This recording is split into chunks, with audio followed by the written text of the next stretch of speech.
Good evening, everybody, and welcome back to another episode of WWE Content. I'm your host, Destiny Velasquez, and let's talk about last night's Monday Night Raw. The last Monday Night Raw before Saturday main event and the women's evolution. Now, we start off with Seth Rollins and his crew, and yes, of course, every single time they come out into the ring, Seth Rollins always gotta say something about how he's gonna take over the WWE, he has a vision of the business, he's got Braun Breaker as the future, Bronson Reed's like the enforcer, and I'm like, we've heard the same story numerous times. It ain't gonna change anything. Plus, you still got to worry about LA Knight, you got CM Punk, you got Penta, Jey Uso, Sami Zayn, you got so many people breathing down your neck that you're barely even focusing on a championship title run when you are Mr. Money in the Bank. Like, it was just insane to me. The fact that we see Braun Breaker just grab the microphone and he starts spitting facts about Sammy, I'm like, okay, Braun Breaker, where was that like a few months ago after you lost your Intercontinental Championship to Dominic Mysterio at WrestleMania? I'm like, this guy's freaking crazy. And then next thing you know, you got Bronson Reed. He's going to say something about Jey Uso. And then Paul Heyman's talking about the business and Mr. Money in the Bank and Seth Rollins. And then Seth Rollins is just like, you know what? Everybody got to say what I was already going to say. So welcome to Monday Night Rollins. I'm like, oh my God. It was like we were about to see another soap opera show about Seth Rollins and his crew.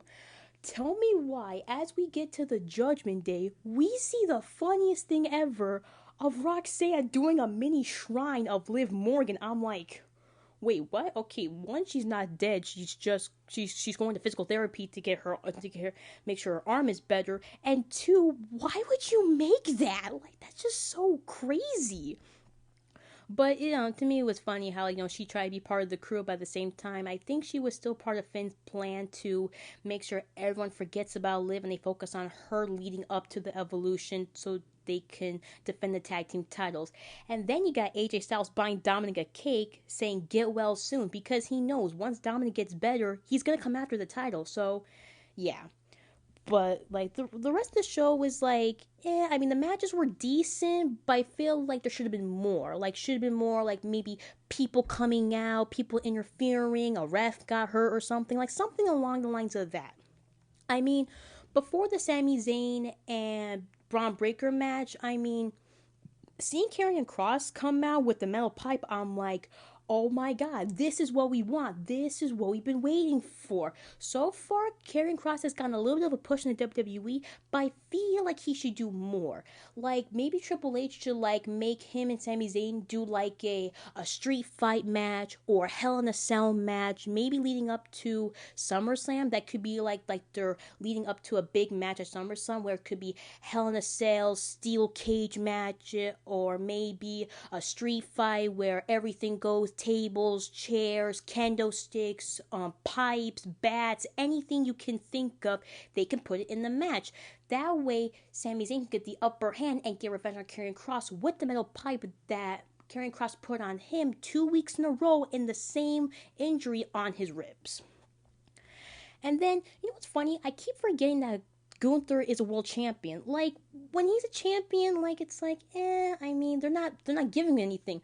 They're not giving him like any good promos, any good video packages. I mean, they gave him a good video package when he beat Jey Uso, but after that, it's like, meh, it's okay. I mean, when he was the Intercontinental Champion, he was the Intercontinental Champion for 666 days.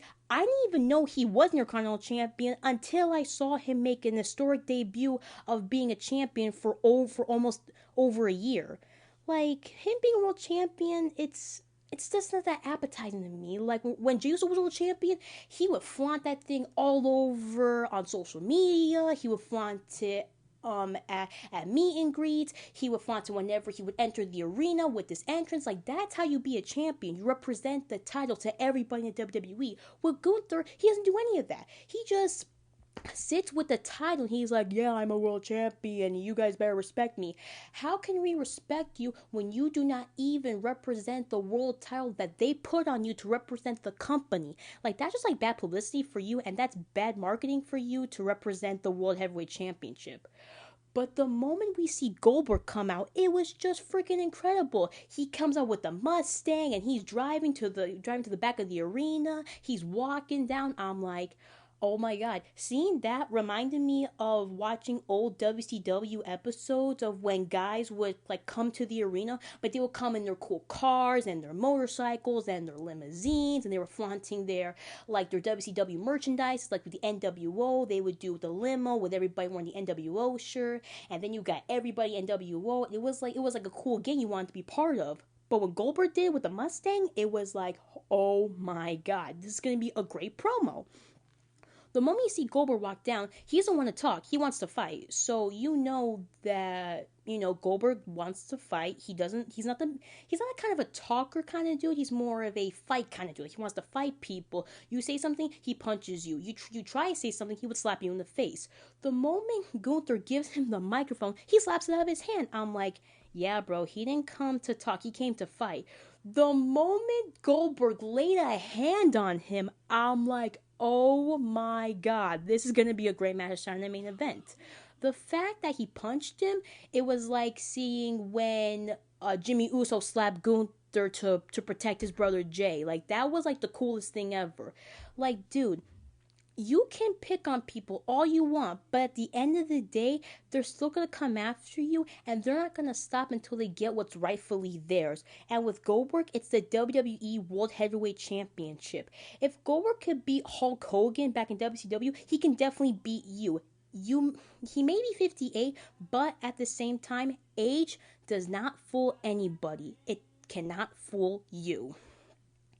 So, other than that, with Seth Rollins and this crew and Goldberg and Gunther, let's focus on women's evolution. Now, we already got the lineup for Roxanne Perez and Raquel Rodriguez match. For the Fatal 4-Way, we have Roxanne and Raquel versus Charlotte Flair and Alexa Bliss versus Ziara and Sol Raku, the team from NXT. And then the last one is Asuka and Kairi Sane as the Kabuki Warriors. Now, I know people say that Roxanne and Raquel are going to retain, whatever, but I feel like maybe this could be Alexa and Charlotte Flair's chance because, yes, Charlotte Flair was a tag team champion, but I feel like Alexa Bliss has never been a tag team champion, so this could be her shot. But then again, you got NXT girls who are literally representing NXT women's roster from all over the country.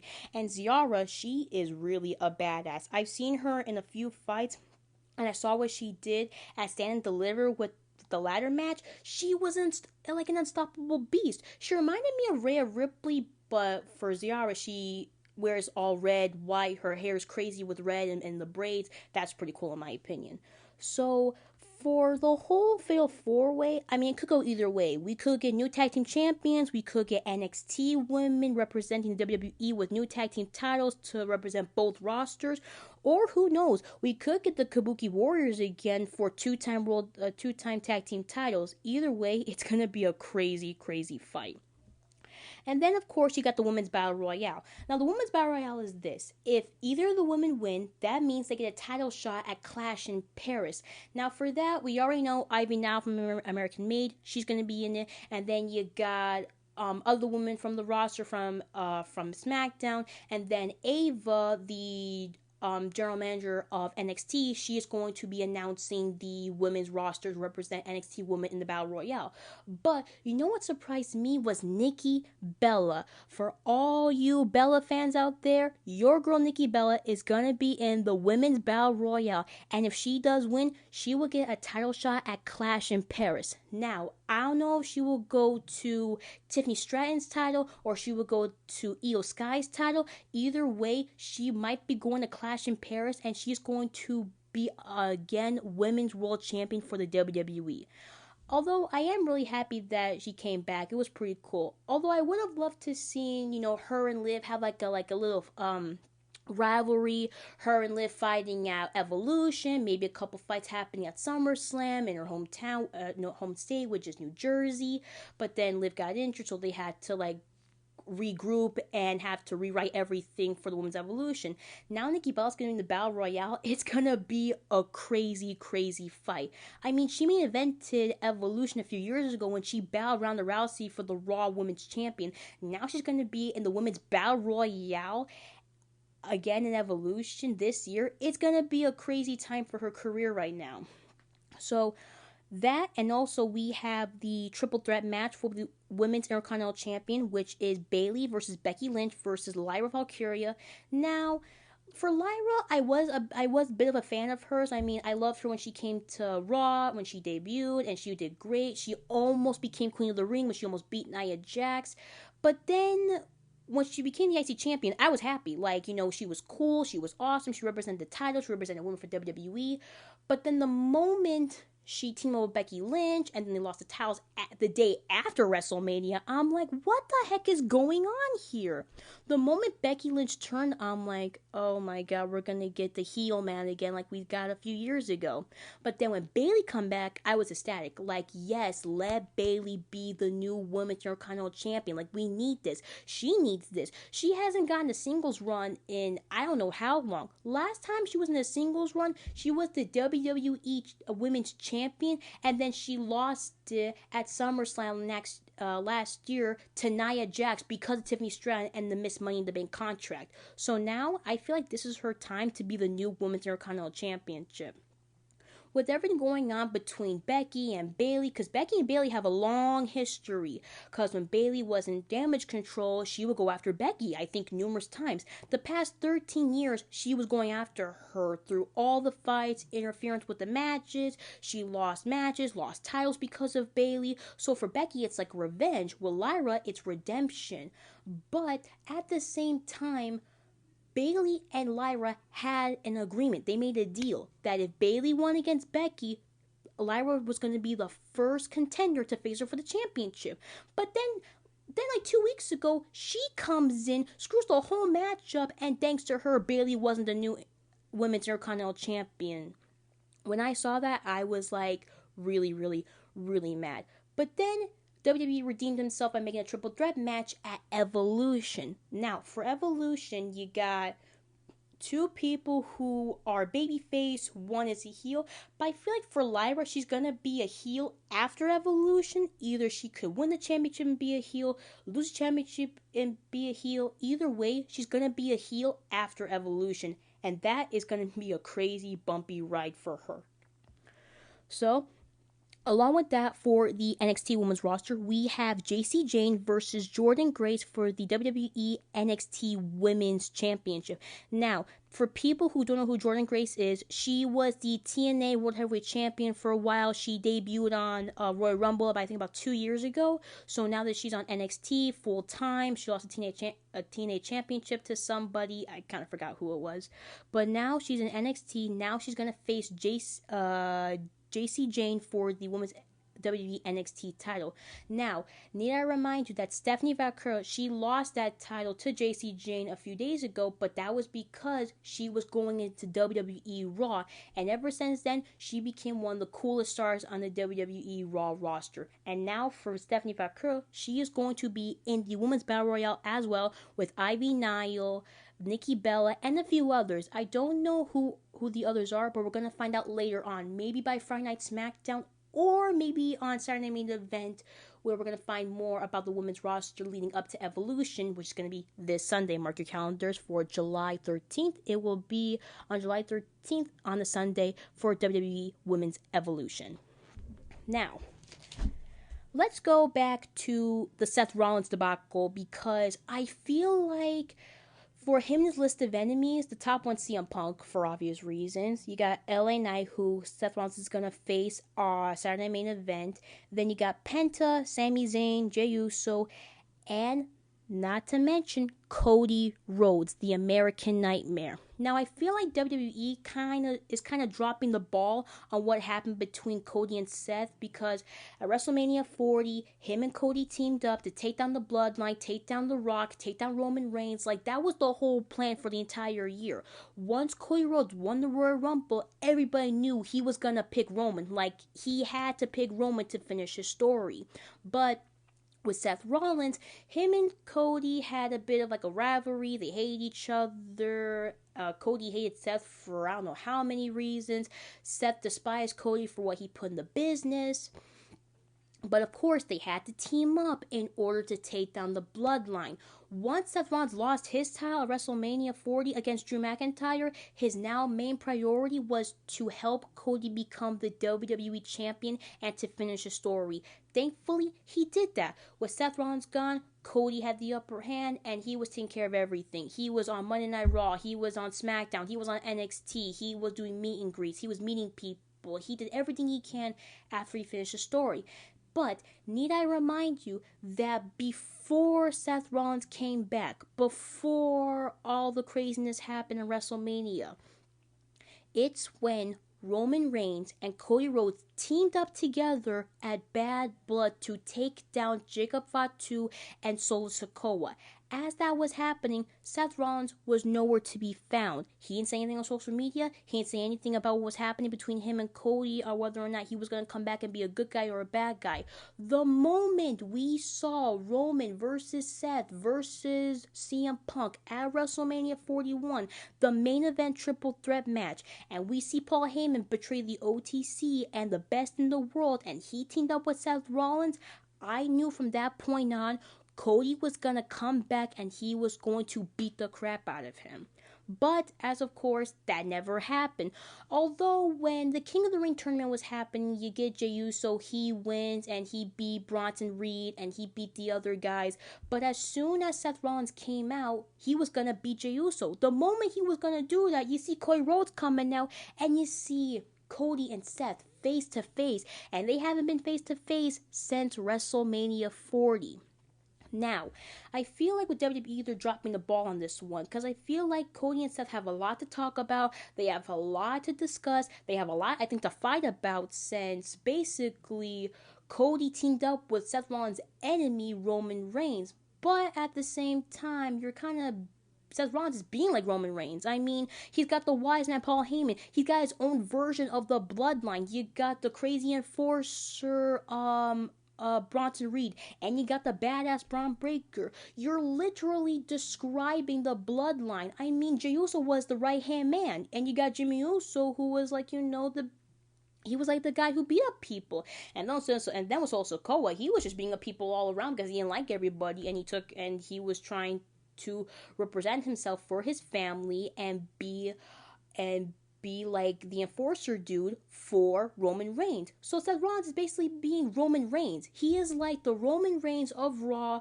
of when he's creating people. He wants people to be better in the business. He creates a crew. He gets a manager, and it goes from there where you start beat up people. You go on different shows. You invade Raw. You invade SmackDown. You invade everything because you're just like Roman.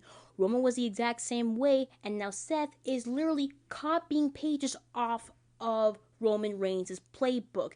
It's just history repeating itself, people. Look into the mirror. Now, besides all that with Cody versus Seth, I highly doubt they're gonna have a match soon, but maybe it could happen maybe during the Royal Rumble, we see him face to face, or maybe before WrestleMania, after WrestleMania. Either way, they gotta have at least one more fight just to get out of their system, I guess. Now, speaking of SummerSlam, people are saying that Roman Reigns could return, but will he return alone or will he return with people to take down Seth and his crew? With everything that's happening right now with him and his family, I highly doubt he's going to return at Saturday Main Event, but if he happens to return the Monday, which is after Saturday Main Event, we could manage to see him with somebody, or he could just be by himself to take care of his business like he always does. But if he does return, that means we could see a Roman Reigns versus Seth Rollins match one more time, but that would be at SummerSlam. For SummerSlam, it's a 2-day event, so it could happen either on day 1 or it could happen on day 2 of where we see Seth and Roman fight again, but it's always going to be a numbers game to Seth. With Seth, he's got Braun Breaker, he's got Bronson Reed, and he's got Paul Heyman by his side. With Roman, he's got nobody. So for him to even in the numbers, we might see him team up with CM Punk one last time, like how they did back at War Games. Or maybe we could see a certain person from The Shield to come back and take care of his business like he was supposed to with Seth Rollins back in the day. Just saying, you never know. With that, people are saying that Liv could return at SummerSlam. Although I highly doubt that because, she's injured, she's got to take care of herself, make sure she's healthy, make sure she's medically cleared in order to be in the ring. So for her return, I highly doubt that, but maybe she could return after SummerSlam. But if she returns after SummerSlam and Dominic is with Roxanne, we are in another love triangle like how last time when Rhea was away and Liv came in the picture. Like, Liv did everything she can to make sure Dom forgot about Rhea with the chicken tenders and the PS5 and the video games and the presents and the flowers. I'm like, oh my god, this girl is like... She's literally trying to get to Dominic. And so far, it was actually working. Like, it literally worked. And then SummerSlam, you get Dom and Liv kissing, and that just shocked the whole freaking WWE universe. For Liv to come back at SummerSlam, I don't know. But maybe after SummerSlam, we might see what happens in the later run, though. Well, along with that, speaking of Liv and Dominic, let's talk about their relationship. So, they've been together for now about 11 months. Next month would be their 1 year anniversary of when Dominic betrayed Rhea and he kissed Liv on national TV and it got over 1 million likes on YouTube. So let's talk about their relationship for a second because I feel like yes, everybody knows that Roxanne's trying to get with Dominic. It's that freaking obvious. I mean, one, he's a ladies' man. Two, he gets from his Uncle Eddie. It's no surprise there. He's just like his Uncle Eddie, and he's a ladies' man.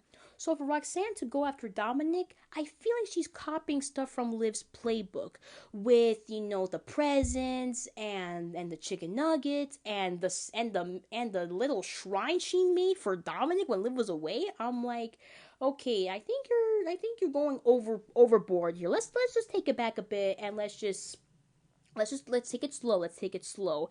With Finn Balor, he's happy. I mean, he's a two-time World Tag Team Champion. All of his buddies are holding all the gold right now. I mean, he's on top of the world. But in order for him to stay on top of the world, he has to make sure that nobody knows what his plan is. I mean, heck, I didn't even know his plan was to get out Damian and Rhea. I just thought his plan was just to make sure Dominic left the Judgment Day so he can get with Liv. Turns out that wasn't the case because he betrayed Damian at SummerSlam and that made Damian lose the world title and everything went to craziness from there. So if history is repeating itself, we might see Finn redo the playbook again and we see him betray Dominic. He gets someone else in, kicks out Raquel, makes sure JD stays in, keeps Roxanne, and then we have a whole nother Judgment Day on our hands where in reality, you're just rearranging the whole roster again. It was kind of like how back in WCW, you had the NWO. Everybody wanted to be NWO. Like, it was crazy. But then, you had, the NWO A team, the NWO B team, the NWO Wolfpack, and then you had the LWO with Eddie Guerrero. There was too many initials for the WCW. You didn't know what shirt you were wearing. You were either wearing the red NWO shirt, which was the Wolfpack, you either had the NWO for Life shirt, which was everybody NWO, or you got the original NWO logo where it used to be Kevin Nash, Scott Hall, and Hulk Hogan. That was the coolest thing you could do. But for Finn, it's like he's rearranging the entire group. I mean, he rearranged it when Damian and Rhea left, and it was him, JD, Liv, and Carlito. And then later on, Raquel came in, and then Carlito left, and they were still in it. It was a bunch of craziness. And now that Liv is gone, you got Roxanne coming in. It's like, what is going on? Okay, it's like you need a paper and pen to write down who was in the Judgment Day, who's not in the Judgment Day. Because it's just freaking crazy. So beyond that, for Dominic, it's like, who is he going to choose? Is he going to stick with Liv like he has done for the past, I don't know how many months? Or is he going to go with Roxanne, which is the newcomer of the Judgment Day, and she's just going to spoil him with all these great gifts? I mean, Liv did the same thing with Dominic. Roxanne might do the same thing with him again. Only this time, maybe instead of video games and chicken tenders, she might give him a stuffed animal or something. Whatever the case is, she's going to do something to make sure that Dom fully forgets about Liv. As for Dominic and his IC title run, I mean, it's good, but I feel like they do something more with it. Yes, he couldn't fight Night Champions because he was injured due to his ribs, and then with AJ Styles, he is waiting, and he's waiting patiently to go after the title. Now I know sometimes Dom gets on people's nerves on camera, and sometimes you just want to some of the wrestlers want to punch him in the face when he says stupid things. But for AJ, he is patiently waiting for this to happen, because once the doctors know is not near Dominic anymore, he is going to go crazy on him, maybe do 2 styles clashes on him to become the Intercontinental Champion. But other than that, I really thought that him and Dom were gonna do their match at Saturday Main Event, but sadly no, he's still injured, still have a doctor's note. Although I do think doctor's note might be a fake, but I haven't read the fine print yet, so who knows at this point. But besides that, we might see their fight happen at SummerSlam. Now for SummerSlam. Everybody remembers SummerSlam last year, which was literally the implosion of the Judgment Day. Dom betraying Rhea, Finn betraying Damien. Everybody was just crazy about it. Heck, I remember watching SummerSlam at my stepdad's camper, and I'm literally walking up and down the mini hallway of the camper.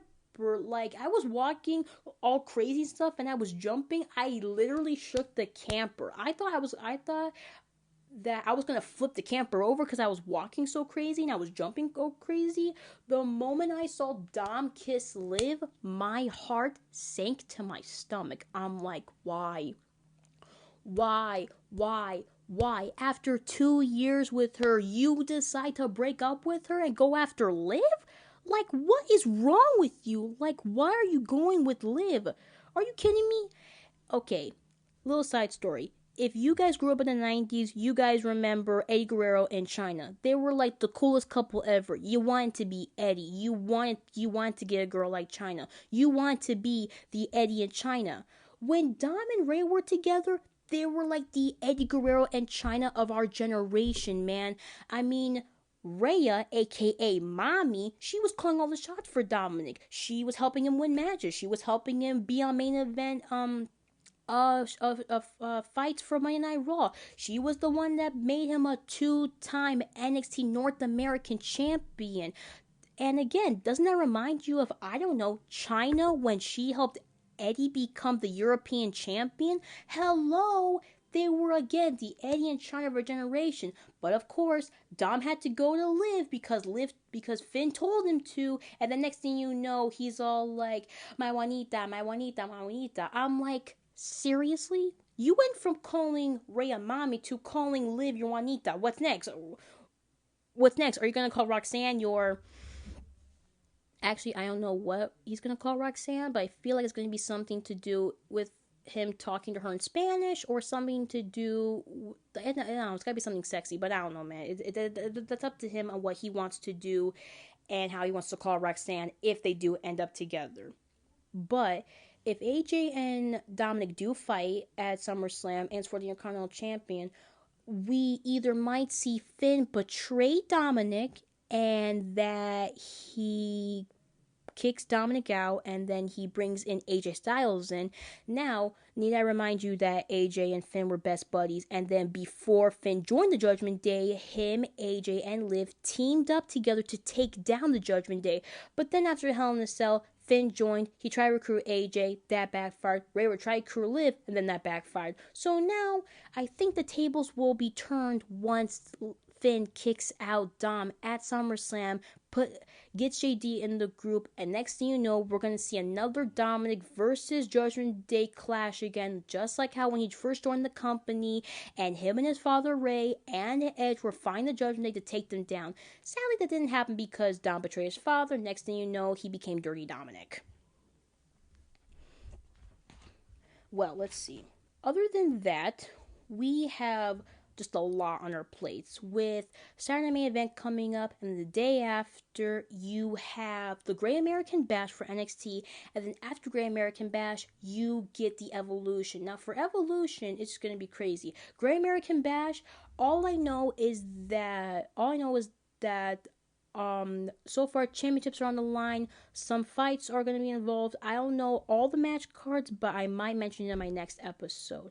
But for NXT, they're actually slowly getting better. Like, you got newcomers, you got the Dark State, well, all these guys dressed all in black, and they just beat people up for a living.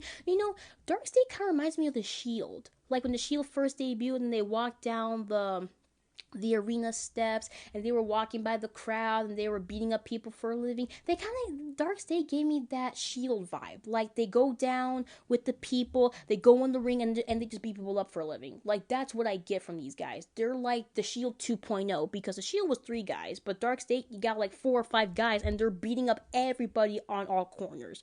To me, that's just pretty awesome. Now, if people are finding out about Tony D'Angelo and his family, so far Stacks is the new NXT Heritage Cup champion. He's got his own family to deal with, and as for Luca, I mean, he's not fighting for Tony. He's not fighting for Stacks. He's just fighting for himself. Now, I do like that though. Luca's his own man. He takes care of his own business by himself. But you know what kind of like ticks me off sometimes? It's like, where the heck is Rizzo? Like, where's Rizzo? It's been like, what, 4 or 5 months, and we still haven't found Rizzo. Tony put her in a safe house, and yet she is nowhere to be found. Nowhere to be found. It's like, is she in a safe house? Is she with Tony? Is she working with Stacks secretly in the safe house? Is she working with Luca and no one knows that she's working with Luca? It's like, where the heck is she, bro? We need to find her. Like, it's a must. We gotta find out where the heck she is. And if we see her at Great American Bash, it's just gonna be a whole freaking family chaotic mafia standoff of where it's gonna be Stacks versus Tony again. Luca's on his own, and with Rizzo, she's gotta decide: is she gonna be with Tony, who's been faithful to her ever since she joined the family, or is she gonna pick Stacks, who yes, he did protect her and he did teach her how to fight, but at the same time, it's like, who are you trusting more? Are you trusting the boss, or are you trusting the underboss of the family? That will be a story for another time. I don't know, man. I mean, like, last night, it was cool seeing Goldberg punch Gunther in the face. It was cool, with the backstage segments. But then, actually, you know what got me? Actually, the one thing that got me excited was after Seth Rollins and Penta's match. You get LA Knight. He comes down with the fans, and he gives his finisher to Seth Rollins, and he runs out the building. I'm like, yes, this is what I've been waiting for. I wanted someone to do that to Seth. I mean, look, I'm not gonna beat around the bush. I never liked. Well, okay. I wouldn't say I never liked him, but at some points I just didn't like what Seth Rollins was representing as a character. Like what he did with Roman Reigns and the Shield back then, and what he did to like antagonize everybody, and then I never liked him when he was facing my boys the Judgment Day, back when it was Damian, Rhea, Finn, and Dom, because they were the coolest guys in the group. But then the moment he stopped going after them, I was okay. Like, okay, yeah, I'm starting to like you a little bit. But then I didn't like him after WrestleMania because he made Paul Heyman betray the OTC, and he made him betray his best friend, the best in the world, CM Punk. So the fact that he did that, like, I just didn't like him, and his snarky attitude and the way he was representing himself. And then you got his wife, Becky Lynch, who's a bad guy too. It's like, how many bad guys are in the WWE? I feel like in the WWE Raw roster, you get more bad guys than you got good guys. With SmackDown, you got some good guys, you got some bad guys. You kind of meet in the middle with SmackDown roster. For the Raw roster, you got more bad guys than good guys. You got the Judgment Day, you got Seth Rollins and his crew, you got Karrion Kross, you got Rusev, you got American Made, you got El Grande Americano, aka Chad Gable. But now Chad Gable's gone, you got Louis Kaiser involved. That's just kind of weird though, but whatever. And then you got Louis Kaiser. He's a bad guy. You got Gunther, who's a bad guy. Like, I could name half of the Raw roster, and half of these guys are bad guys. I mean, so far the only good guys who are on Raw is Alpha Academy, Rhea Ripley, Stephanie Vaquer, the Kabuki Warriors, Asuka and Kairi Sane, and Sheamus, the legend himself, Sheamus, banger after banger after banger. Like, I mean, yeah, you got more bad guys than good guys on the roster right now. Well, for Raw at least. SmackDown's okay. You kind of meet in the middle with them because of how they represent with the tag team division. Speaking of tag team division, what is going to happen with the tag team titles? I mean, yes, yes, we have the Street Profits versus the White Six, but is half of the tag team roster gonna fight Street Profits and the Wyatt Six? I mean, come on, guys. Last time you tried that, you failed for one, and then after you failed, you didn't get a title shot after you guys literally sabotaged the whole match between the Street Profits and the Wyatt Six. Plus, the Wyatt Six are really, really scary people. Like, do you really want to fight them? I say to myself, every time I watch SmackDown and I see the Wyatt Six and I know they're about to get into a fight, I'm like, if that were me in the ring and I saw Uncle Howdy and his crew, I would run out the ring the opposite direction, screaming out the building, "Get me out of here! I don't want to fight them! I don't want to fight them! Call the match up! Call the match up! I don't want to fight them! I don't want to fight them! I don't want to fight them!" Yeah. But that's just me, though. I don't know why DIY would fight them. I don't know why. But plus, I don't know why Los Garza would fight them. They're already tag team champions for AAA. Why do they need to go after the Wyatt Six? They never hurt them, so why are they trying to go after the Wyatt Six? They're already tag team champions for AAA. Plus, they're representing AAA on WWE. You got the biggest wrestling promotion representing another wrestling promotion on different channels all around the world. Like, that's got to be something for them. Because to me, that was pretty cool how they won the tag team championships and now they're representing AAA on the WWE SmackDown roster. To me, that is just freaking incredible. Well, let's see. So far right now, the NXT roster, who has been debuted on the WWE roster, not so bad. Fraxam is doing a great job for the tag team division. Stephanie Vaquer, a freaking badass girl in the ring. And I don't know, so far for Carmelo Hayes, I actually haven't seen him since he got his butt kicked by A-Lister Black. That to me was pretty funny. But I don't know. And plus, where's the Miz? Like, him and the Miz were teaming up for a while, but then he just upped and left. Where is he? Like, where is Miz? Like, he's been gone for I don't know how many months. He got his butt kicked after WrestleMania. He's been in and out of SmackDown for a while. Like, what's really going on? Like, where's Miz? Where are him or Carmelo Hayes? I felt like they were going to be a tag team duo and like try to be tag team champions. But then something happened, I guess, and now Miz is gone and Carmelo Hayes is by himself. And not to mention that he's got to look after himself because he only had one good thing happen to him, and that was winning the Andre the Giant Battle Royale the night before WrestleMania. I mean, it was pretty cool though, but that's all you got, bro. You gotta get something else. Maybe you get like a title, maybe you get to be in a contenders match, or maybe be in a street fight with somebody. I don't know. But dude, you gotta do something, or else you're just on SmackDown wasting good TV time for yourself. I mean, I don't know. But that's just me. That's just me. That's how I think when it comes to certain wrestlers. Speaking of certain wrestlers, I heard good word that Sierra, aka Paige, might make an appearance at WWE Evolution. I don't know if it's true, but we might see her come back and maybe make a WWE return, because I heard on a good authority that she got let go from AEW about a few days ago, or I think weeks ago. So now she's been hinting and posting things on social media that she's saying Evolution's this weekend. So I feel like she might come back to WWE, but come back as Paige. If you guys remember watching Total Divas, Paige was the youngest woman in the WWE roster to win the Divas Championship. She was like, I think she was 21, 22 when she won it. She was the youngest one to win it. So now, if she comes back at Evolution, better yet, if she comes back for the Battle Royale, that would be the coolest thing ever. Because her and Nikki go way back. Like, they were best friends. They still kept in touch with each other after Nikki retired, and then after Sierra left the business altogether, they were still good friends. So if she comes back for the Battle Royale and she faces Nikki Bella in the Battle Royale, that will be like the coolest thing ever you can see in the Battle Royale Evolution. Although I don't know who will be returning for Hall of Famers wise, maybe Lita. We already know Trish Stratus is coming back to face Tiffany Stratton for the WWE Women's Champion. But as for Lita, and as for the other women's wrestlers, and as for Paige, I don't know if they are coming back, but it would be nice to see them, like, at ringside, watching everybody, watching the women wrestle, watching what they're doing, representing women in the WWE. But I don't know. If Paige does come back, I will be really, really, really, really happy.